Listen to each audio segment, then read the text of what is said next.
to make a big change in where you might want to stay.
Okay, everybody, so we just toured both the yacht and the beach club. We're back walking on the grounds of the yacht club, and I think we both really enjoyed each of these resorts. No, they're kind of the same.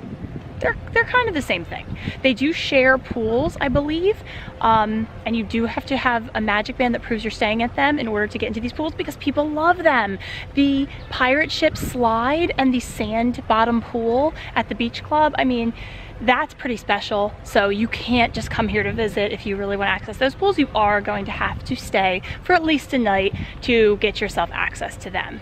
But that would be a pro if you were staying here, because it means there's not people like jumping into your pool and making it more crowded than it already is. And it was pretty crowded. So if you're a pool person who doesn't care about the theming of the pool, this might not be the best place for you, because I think some of the resorts will have less occupied pools.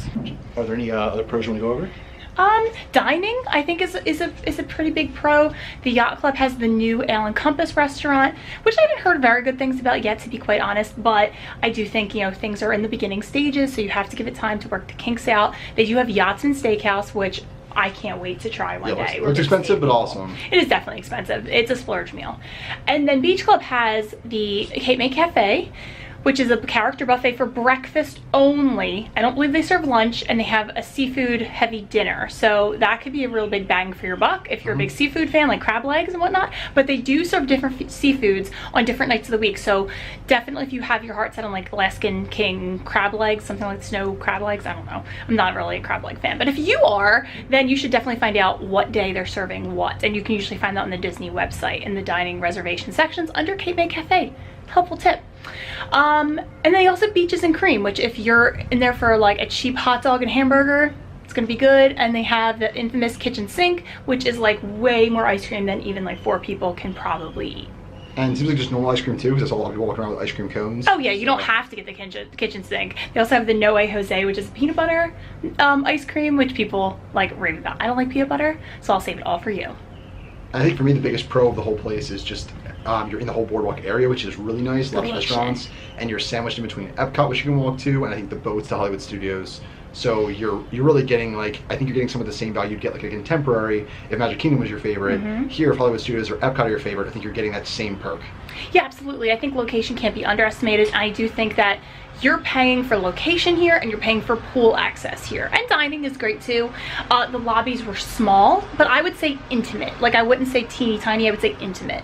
You know, we could not find gift shops. I'm sure they exist, but they are clearly tucked away from the main lobby. So if you're looking for something a little more sophisticated, Yacht and Beach are both great for you. Yacht, I would say at if you wanted a more sophisticated overall experience, and I would say Beach if you want a little more fun party vibe.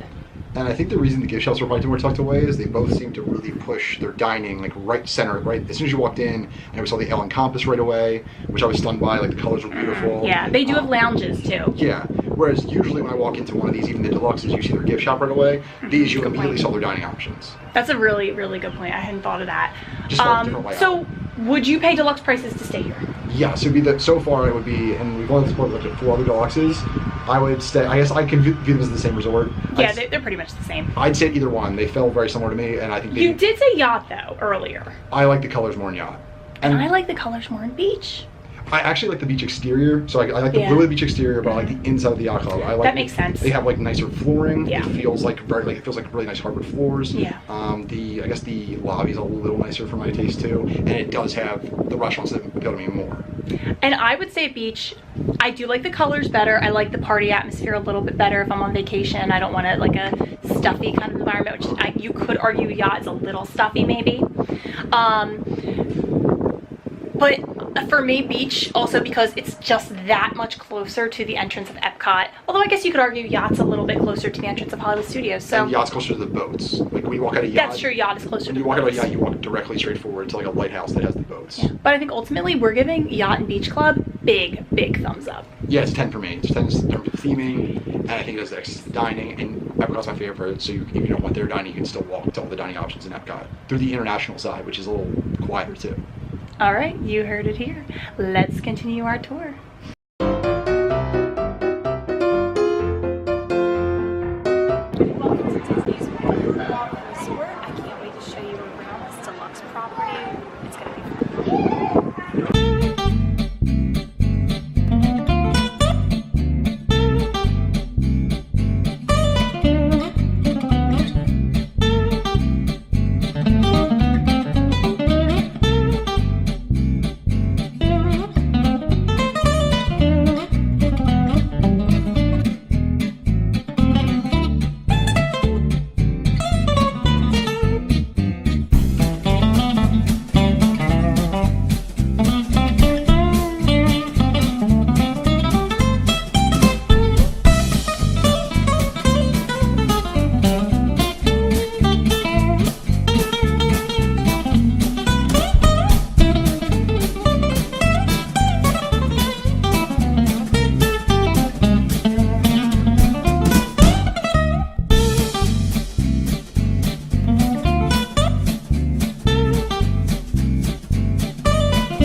So you might notice we are no longer at the boardwalk. We're actually back at our house. Our Disney trip has ended, but we couldn't actually film our pros and cons at the boardwalk because there's actually not a lot of space for filming inside. It's a very small hotel, it's very small. really small. And it was like pouring outside. Like it was actually scary. They had to clear the pool, which is why you didn't get like a ton of shots of the pool, unfortunately, because I think Boardwalk's kind of like known for having one of the iconic Disney pools. Like we don't really care for Yeah, I would it. say the less shots of the pool, the better. Like less nightmares for you. So Yeah, let's actually start with the cons then for Boardwalk, because I feel like the pool, for some people, would be a huge pro. Like I'm not gonna lie, but for us, big con. Yeah, it's terrifying. There's no other way to say it. Well, tell them what's terrifying about this pool. And In case you kind of missed it in the video. And this isn't being dramatic. It's a clown, and it's a gigantic clown face that like children can slide through. But it's not like I'm not scared of clowns. It's not like a phobia, but like they're not funny, and they're not really entertaining. And then there's like that class of clowns that's just terrifying, and this clown is like 80s horror terrifying clown. It is a little reminiscent of it. So yeah, the pool is large, however. I think there's only one pool though for the whole resort.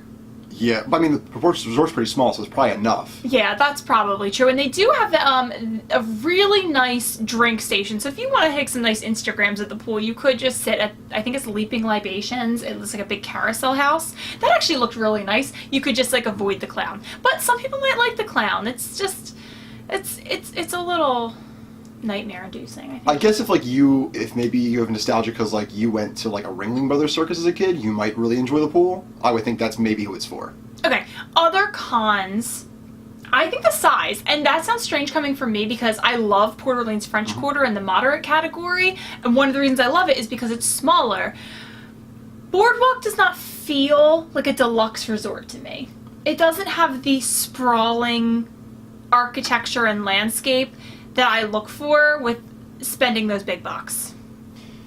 Yeah, I guess like I'm sure I've heard the rooms are nice, and I think your location is excellent. But I would say it's easy to compare it to Yacht and Beach Club that have the front of those two are incredible, and I think their pools are also beautiful, and they have more theming, and so Boardwalk is probably competing with those, and I think like at the same price, the same like distinction level, like it definitely doesn't give you as much. Yeah, because like let's talk about what's not inside your resort.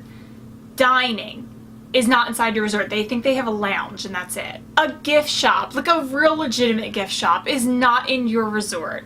The arcade is like outside, but I guess a lot of resorts have arcades outside. There's this teeny tiny though.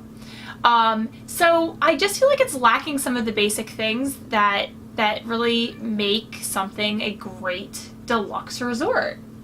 Yeah, I think we said this before, I think it relies, and this will be like touched on in the pros, because it is as well, but I think it relies too much on amenities the Boardwalk just provides. Like, yeah, just its location. But like, I'm not going to include that as a pro because anyone who's staying near that area gets those same amenities. So I think it's a little unfair to be like, the Boardwalk has, I don't know, flying fish that's right there. It doesn't. Like, if you're walking that boardwalk or you're walking off of Epcot, you get that amenity. Right, so I guess like you could stay at the Swan and Dolphin Resort, but you could pay their cheaper prices and take a extra 5-minute walk and be at any of the locations that Boardwalk Hotel claims as their own. Like you said, Flying Fish, the new Trattoria Al Forno. They do have a huge gift shop on the boardwalk, but I mean, that's not theirs. Anybody can just go into that.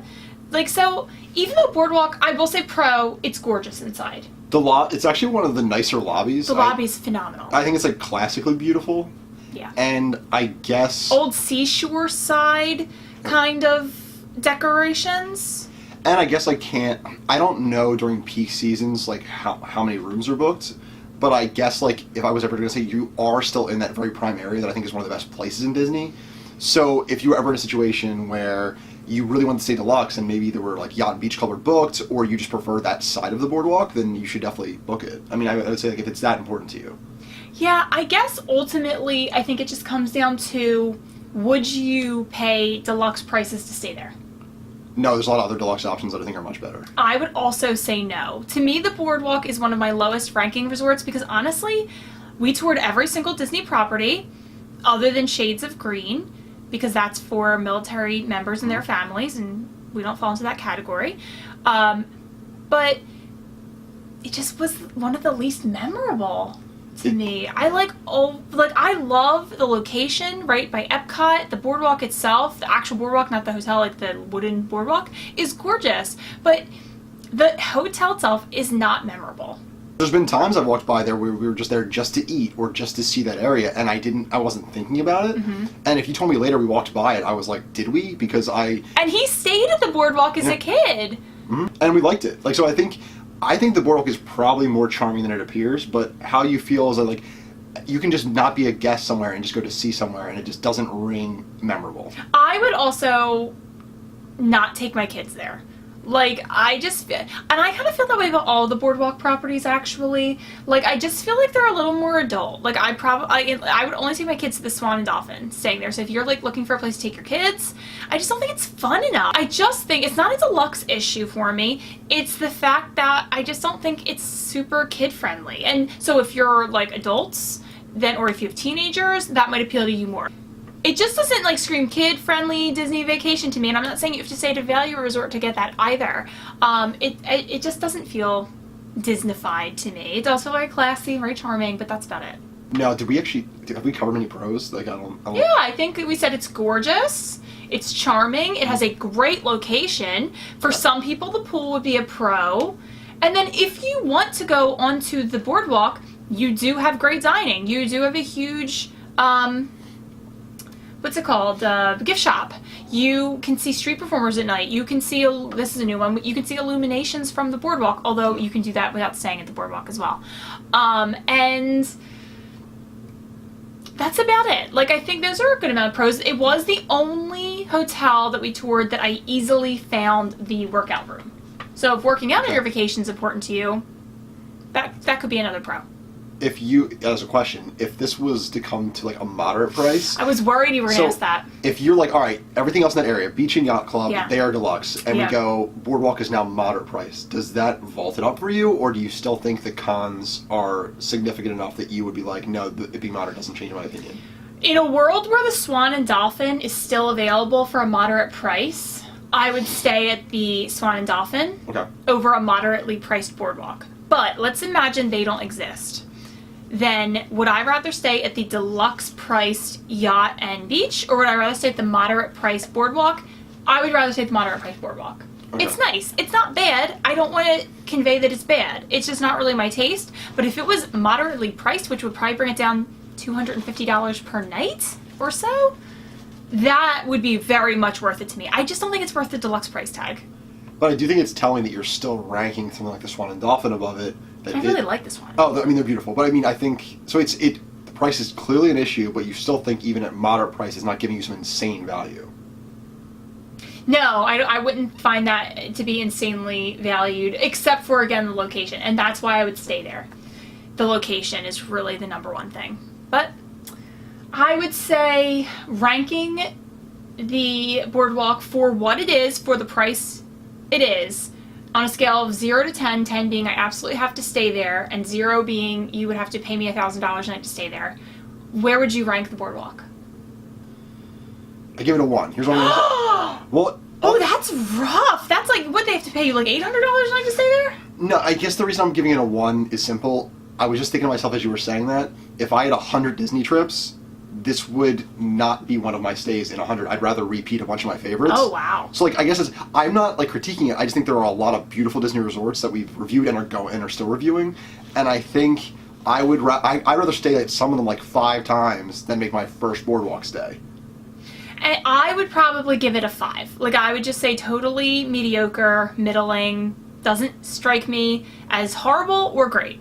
But I think you're going to have to stay tuned for a future upcoming video that we will each give our rankings of every Disney resort from worst to best. Sounds like we might have different opinions on where the boardwalk falls. I think so.